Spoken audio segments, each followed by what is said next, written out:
Mes affaires, c'est Michel.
Bah ouais.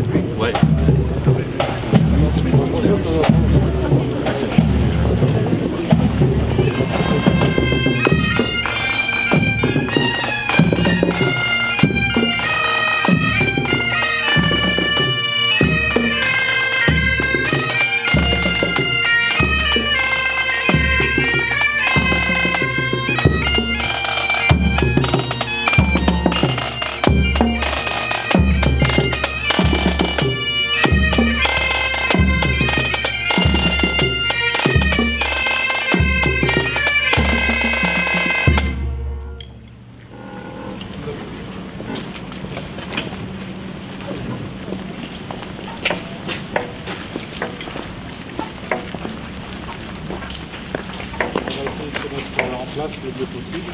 Vous êtes nombreux, il y a du matériel sur nous devant, on va essayer de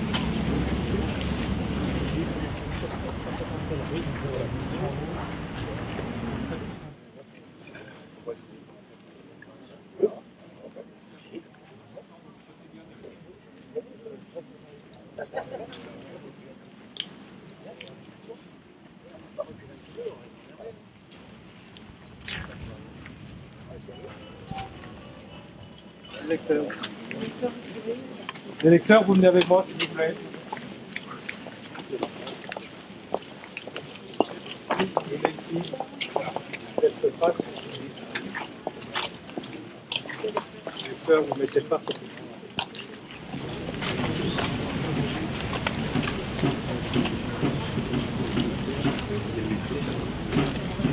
Les petits du conseil municipal, les élèves du conseil municipal. Avec Lucas, c'est ça? D'accord. Vous vous mettez ici. Voilà. Toujours face au public.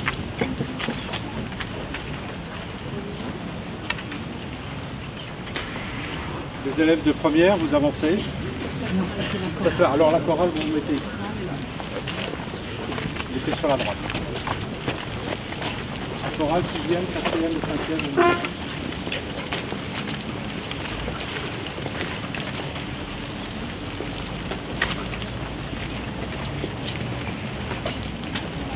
Les élèves de terminale ici.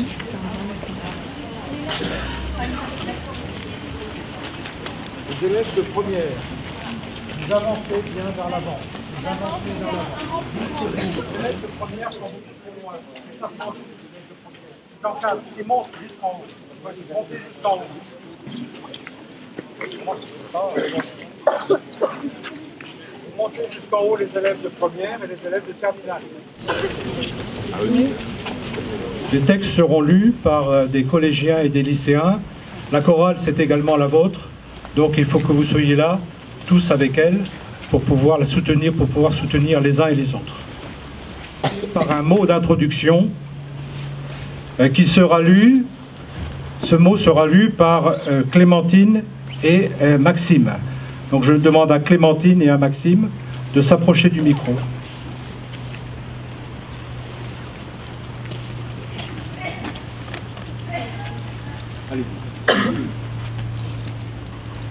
Nous sommes rassemblés ici pour commémorer le 100e anniversaire de l'armistice qui a mis un terme au combat de la Première Guerre mondiale. Dans l'ensemble des pays concernés, ce terrible conflit a causé la mort de près de 19 millions de personnes, militaires et civiles.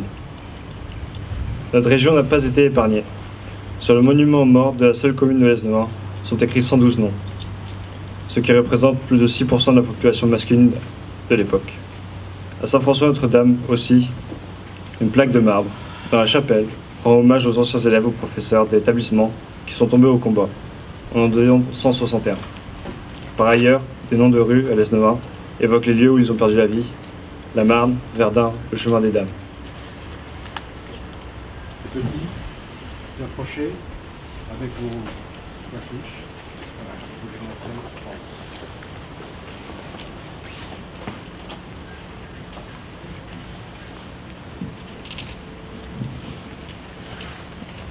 Nous sommes rassemblés. Non. Le sacrifice de tous ces hommes, souvent jeunes, doit rester gravé non seulement dans le marbre, mais surtout dans nos mémoires, même un siècle plus tard. L'oubli dont nous pourrions nous rendre coupables serait aussi criminel que les balles, les mines ou les obus qui ont endeuillé nos familles. Notre rassemblement aujourd'hui ne concerne cependant pas uniquement les victimes de la guerre 1914-1918. En effet, les cérémonies du 11 novembre, organisées partout en France chaque année, sont désormais officiellement considérées comme un hommage rendu non seulement aux poilus, mais aussi aux victimes de toutes les guerres et des actes de terrorisme.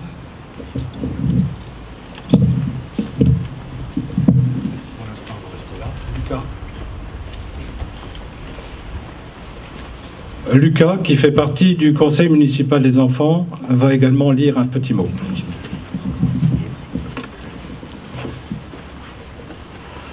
Nous sommes en classe de 6e et nous faisons partie du conseil municipal des enfants de la commune de l'Esnevin.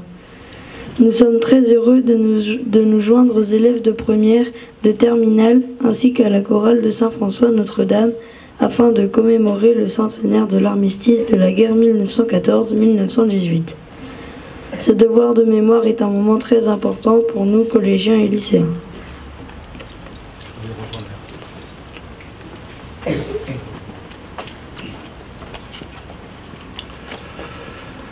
Écoutons maintenant des extraits de lettres de poilus qui ont été élèves au collège Saint-François. Ils entretenaient une correspondance avec monsieur l'abbé Albert Dujardin, secrétaire de la revue En Avant. Ces lettres ont été étudiées par les élèves de première, et n'oublions pas que beaucoup de ces jeunes hommes écrivaient dans leur langue maternelle le breton. Lecture de passages de lettres en breton et en français qui ont été sélectionnés par les élèves. Par lecture par Neven, Léna, Léonard, Ronan, Gurvan, Jeanne et Léa.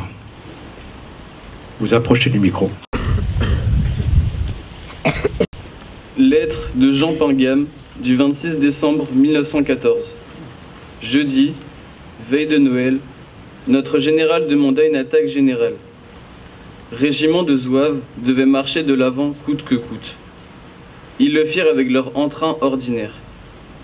Ils réussirent à gagner 3 tranchées ennemies en profondeur, mais au prix de quel sacrifice?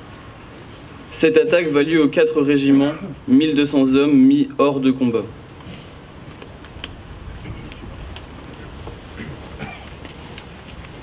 Vamam, evito pues scout d'aliser armintinman. Urbier ma pemlur oe bars. Diwaririo on deux d'aben da caut an entrer litrat gwin bemdez. Da tri real a pem gwene gezadin.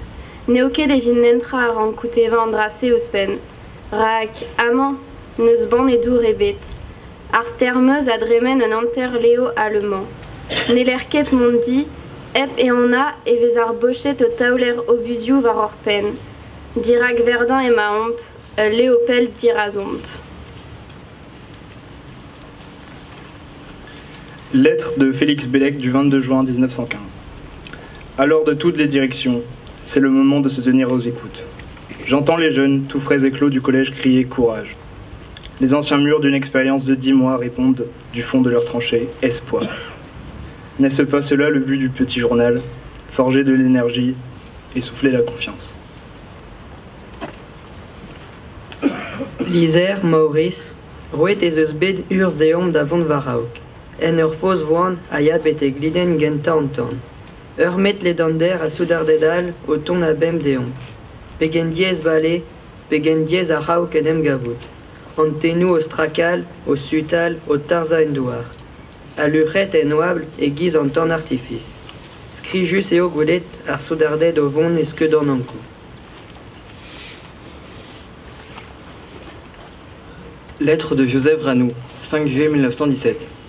Mais nous n'avions que faire dans ces carrières. Les quelques misérables gourbis qui s'y blottissaient ne pouvaient nous servir faute de place. Il nous fallait donc nous porter un peu à gauche, immédiatement sur la ligne tenue par notre bataillon, en avant du village de B, conquis l'avant-veille par un régiment de notre division, appuyé par les chasseurs du lieutenant-colonel Messimi. Il s'agissait donc de s'installer au pied de l'église où était un poste de secours qui avait été construit par les Boches. Mon camarade du 2e bataillon s'y trouvait avec ses brancardiers et les miens, mais il était représenté d'ailleurs par des trous de buis et de vagues fossés ébauchés en plein combat. Aucune évacuation n'étant possible avant la nuit, il fallait s'installer en attendant où on était. Lizer Maurice, BMD zeves glauamant, a fang spontus eo. Epe anna e ramkom change place. Non devesket amzer da ober toulougudor, atao e ramkom bale a kousket var an douar tam kolo ebet, ur palen epken hag ur choloen va chore ur pen. Pavez reien deomb e savam da rede kabalamour da zigazgor en an treid, da ozerve sa dionozve zo e maam dirak ar bochet, evit troaz ninke rezroug. Falput an amzer, pa nevesket ar chlao evez a fang force pegemen, pa nevese e zamad an trao, a rabat deor ober bilou ganin. Lettre de Joseph Ranou du 8 mars 1917. Vers minuit, je sortis à moitié d'un pesant sommeil. La voix du sergent-major, celle du fourrier, celle du capitaine de la 2e leur répondant, entrecoupées de bâillements, troublait fort ma quiétude. Je comprenais vaguement qu'il fallait me préparer à partir et le mot d'alerte frappait désagréablement mon oreille.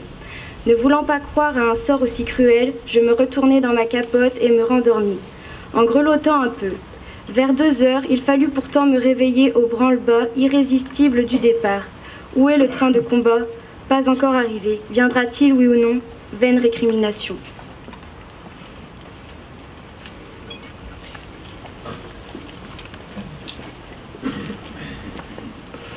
Les élèves de 5e et 4e de la chorale vont vous interpréter la chanson « Lettre à un poilu » qui est extraite du CD Traces musicales. Donc « Lettre à un poilu », chorale des 5e et 4e.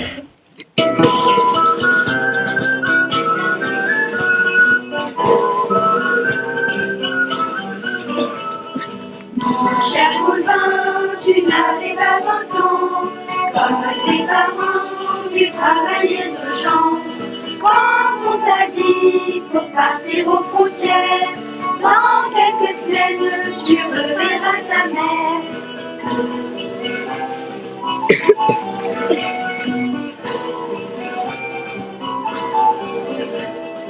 Fleurs au fusil, mais peur entre les dents. Enfin tu as rejoint ton régiment. Au bout du monde, sans vraiment d'entraînement, on t'a lancé à l'assaut de l'Allemand.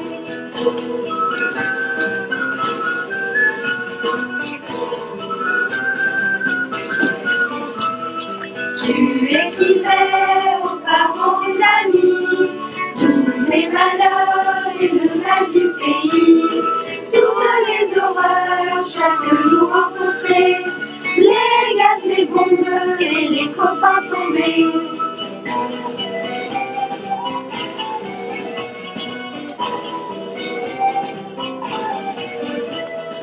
Tu es tombé par un petit matin dans une attaque du côté de Verdun. Tu es parti la face contre la terre en souhaitant que ce serait la dernière. Tu es parti la face contre la terre en souhaitant que ce serait la dernière. Après 4 longues et impitoyables années de guerre, c'est la fin des combats. Le 11 novembre 1918, l'armistice est signé à 5h15 à Retonde, dans la forêt de Compiègne. Le cessez-le-feu est effectif à 11h, entraînant dans l'ensemble de la France des volées de cloches annonçant la fin de la guerre. Vous allez découvrir par le texte suivant, qui est extrait des archives d'en avant du Collège Saint-François, comment les élèves de l'époque ont vécu l'armistice. Donc le texte sur l'armistice va être lu par Dorian, Pierre-Yves et Laurane.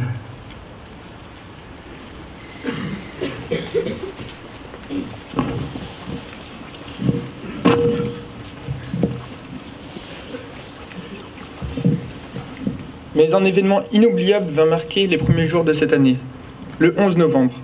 À peine étions-nous entrés pour l'étude de 13h15 qu'un carillon joyeux ébranla le vieux clocher paroissial, accompagné bientôt après par les notes argentines de la retraite, de l'hospice et de notre petite cloche. Et ce qu'elles chantaient, nos cloches, comme toutes leurs sœurs de France, ce n'étaient plus les notes précipitées, angoissantes de la mobilisation. C'était un chant d'allégresse et de triomphe, un chant de paix. L'armistice, l'armistice. Le mot circula aussitôt qu'une traînée de poutres dans tout le collège. Monsieur le supérieur vient presque aussitôt nous le confirmer, et, en cours, où tous nous manifestions une joie délirante, ce fut un moment indescriptible. Les uns chantaient, d'autres riaient, d'aucuns couraient à perdre haleine en sautant et en criant « Hurrah !» Enfin, l'on était fou de bonheur. L'hiver lui-même sembla vouloir retarder sa marche pour donner à ce grand jour tout l'éclat qu'il méritait. Et ce fut par une splendide et tiède soirée qu'après avoir chanté le Te Deum de la délivrance au Dieu des armées, nous nous rendîmes sur la place Le Flot, en face de la statue du général. Là, au milieu d'une foule ivre de joie et sous la direction de M. Hunziger, dont la chère et tendre Alsace redevenait française, nous chantâmes la Marseillaise triomphale de la victoire. Et monsieur le maire de Lesneven, dans une vibrante allocution, nous fit acclamer le vieux Clémenceau, l'organisateur de la victoire, le maréchal Foch, le glorieux généralissime des armées du droit, et il n'oublia pas de remercier le Très-Haut, dont les bras protecteurs s'est si bien entendu sur notre France. Enfin, nous n'allions plus vivre dans l'appréhension d'un nouveau deuil. Depuis 11 heures, les canons avaient cessé son œuvre de mort. Mais, dans notre joie, il ne fallait pas oublier les si nombreuses victimes de la Grande Guerre. Et pieusement, nous avons prié sur les tombes des petits soldats morts dans les hôpitaux de Lesneven, car pour nous, ils représentaient tous ceux qui étaient tombés dans l'accomplissement de l'austère devoir. Oh oui, saluons nos morts, remercions-les, comme si, éloquemment, Monsieur Poincaré, ils ont apporté leur part au magnifique arc de triomphe sous lequel passeront bientôt les vainqueurs. Ils méritaient, eux aussi, de passer sous cet arc de triomphe. Mais ils sont tombés sur le rude chemin qui y menait. Leur sacrifice en est plus douloureux, mais plus méritoire. Ils ont sauvé la France de l'invasion. Ils ont partout mené ses étendards sur le chemin de l'honneur et de la victoire. Mais l'œuvre doit être achevée. Il faut remplacer ces glorieux disparus et relever la France de ses ruines. Pour ce grand œuvre, il faudra des hommes capables, des hommes courageux, et c'est sur les écoliers d'aujourd'hui que la France compte surtout. C'est pourquoi notre travail sera plus attentif, plus assidu que jamais. Nous voulons être dignes de nos aînés, dignes de la confiance de notre belle patrie. Depuis le 29 février 2012, le 11 novembre est aussi un jour d'hommage et de souvenir pour tous les morts pour la France.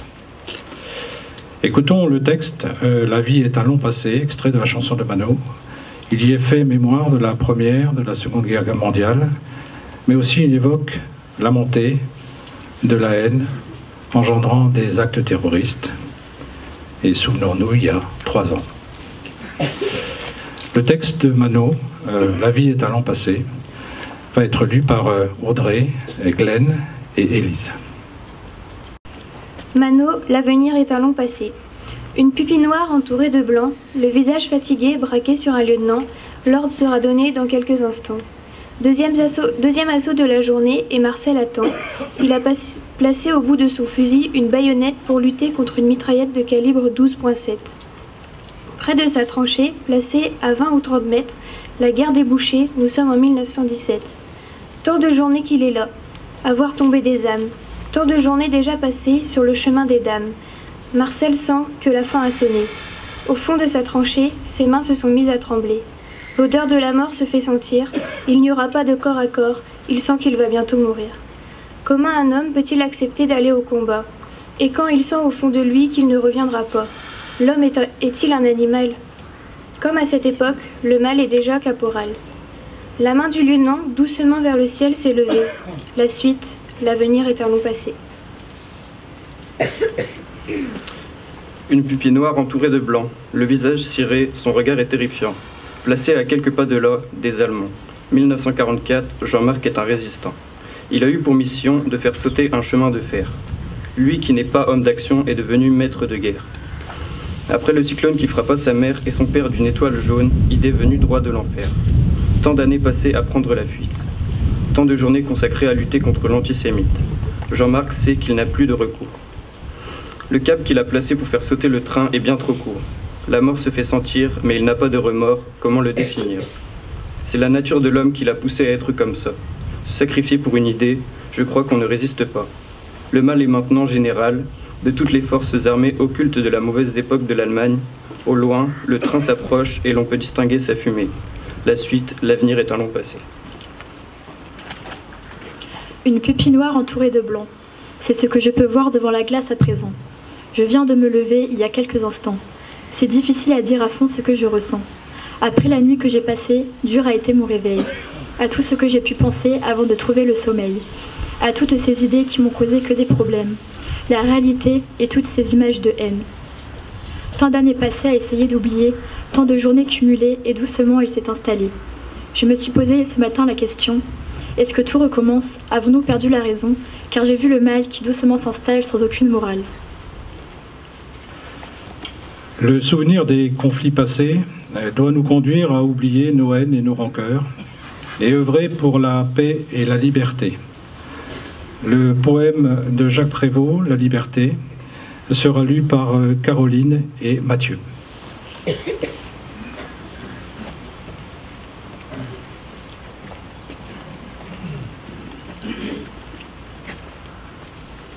La liberté, ce n'est pas partir, c'est revenir et agir. Ce n'est pas prendre, c'est comprendre et apprendre. Ce n'est pas savoir, c'est vouloir et pouvoir. Ce n'est pas gagner, c'est payer et donner. Ce n'est pas trahir, c'est réunir et accueillir. La liberté, ce n'est pas s'incliner, c'est refuser et remercier. Ce n'est pas un cadeau, c'est un flambeau et un fardeau. Ce n'est pas la faiblesse, c'est la sagesse et la noblesse. Ce n'est pas un avoir, c'est un devoir et un espoir. Ce n'est pas discourir, c'est obtenir et maintenir. Ce n'est pas facile, c'est si fragile, la liberté.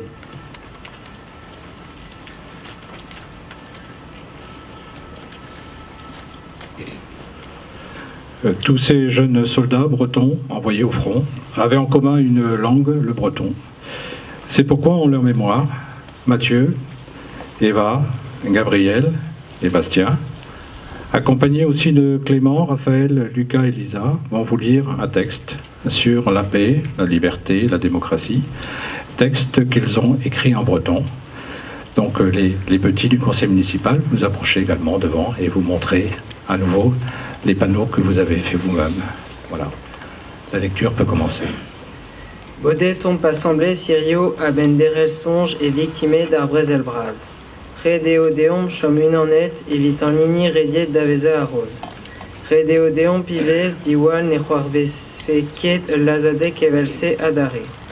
Quand ma boganet erguir démocratelez d'aveza dieu à ol visquoise. Un dever et odiomp enori mémor bugalé ar brezel maro et vidarvro, adrugares des eaux, ar soudardet calonnec et zond dieu perio. Deomni vraiment, d'agaout doujans ou arpeur d'aviken. Nous sommes réunis aujourd'hui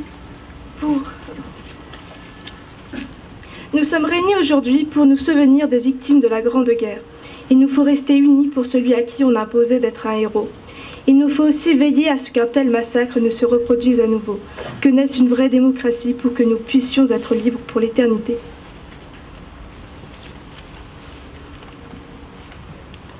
C'est un devoir pour nous d'honorer la mémoire des enfants de la guerre, morts pour la patrie.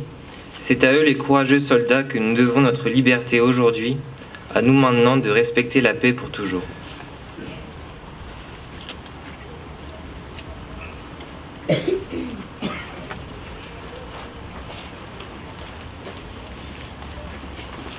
Les élèves de 6e, 5e et 4e de la chorale vont maintenant vous interpréter la chanson La Renaissance.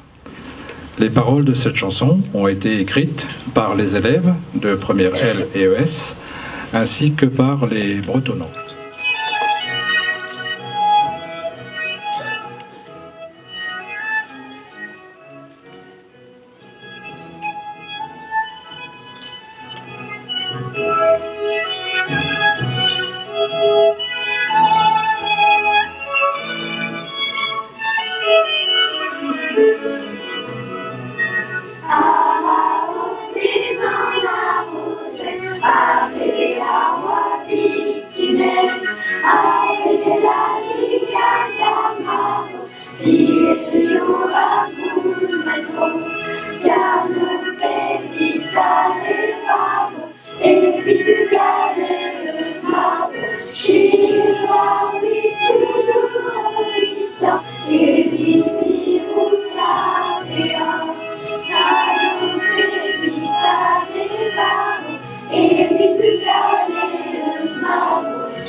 Nous venons chanter la paix.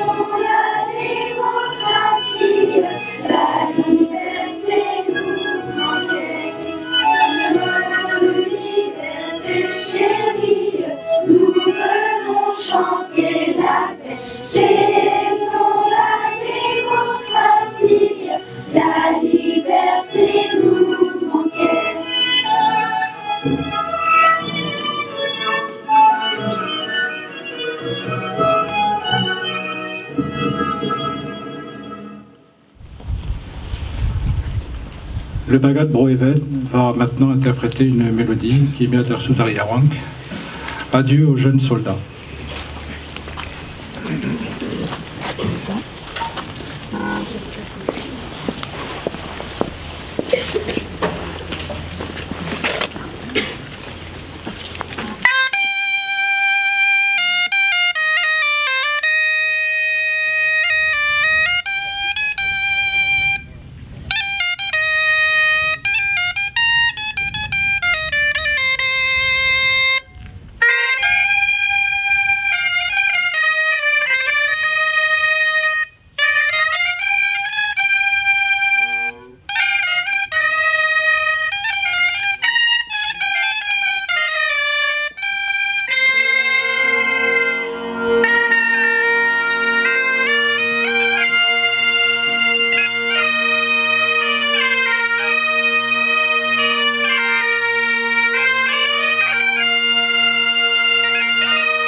On va passer à la partie cérémonie militaire. Pour les porte-drapeaux, garde à vous.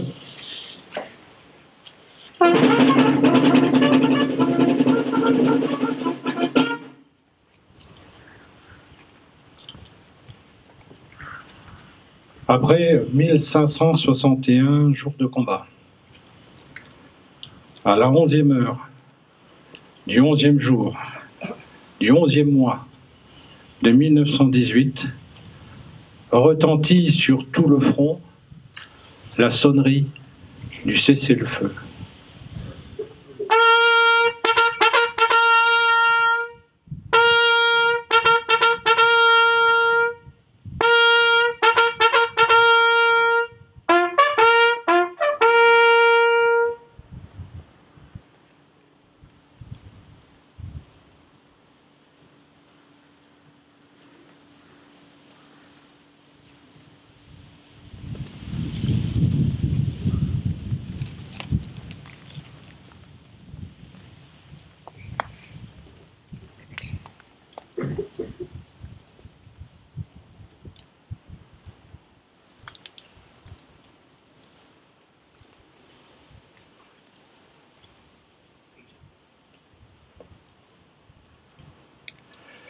Nous allons maintenant procéder au dépôt de gerbes.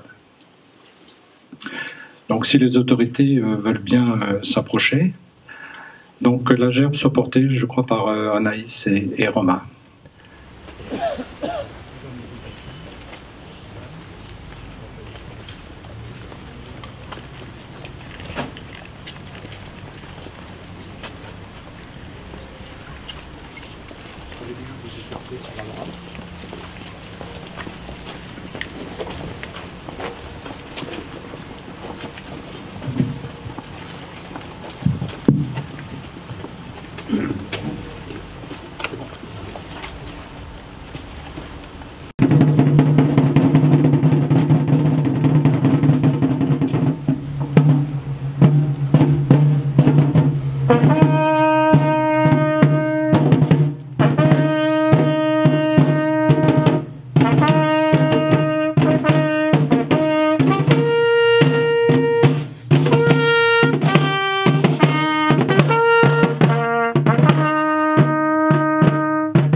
de gloire est arrivée.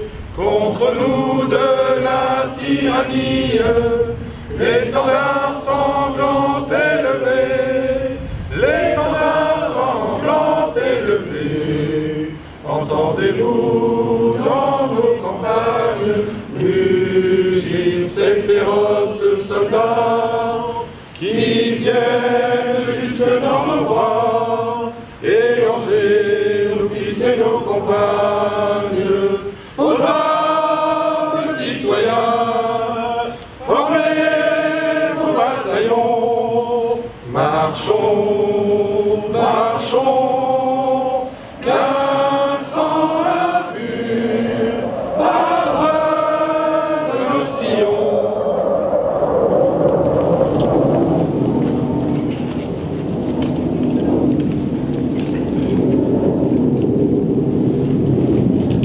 Les élèves, les professeurs et l'ensemble de la communauté éducative de Saint-François-Notre-Dame remercient les autorités présentes, la municipalité et les associations d'anciens combattants pour l'accueil réservé à ce projet.